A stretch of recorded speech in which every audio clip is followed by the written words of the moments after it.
Hi, I'm Governor Tom Wolf. Pennsylvania's manufacturing industry is one that is growing, thriving, and most importantly, evolving. It's a sector that's on the cutting edge of tech and innovation and is looking for new talent to help propel it forward even further. And that's why we're so proud each year of the What's So Cool About Manufacturing program and your participation. I want to give a heartfelt thank you to the students who partner with us in our quest to educate the next generation of workers, and to the industry that helped these students learn, experience, and advocate for what is indeed so cool about manufacturing. Your creative videos help deliver that message by giving viewers a glimpse into what a career in manufacturing is like.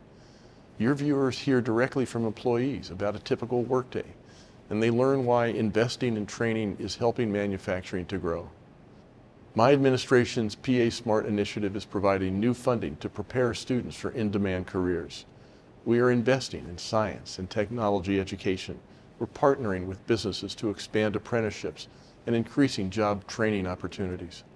And our Manufacturing PA initiative is helping more students get the best possible training for manufacturing careers. Pennsylvania has a world-class workforce, and we are proud of it.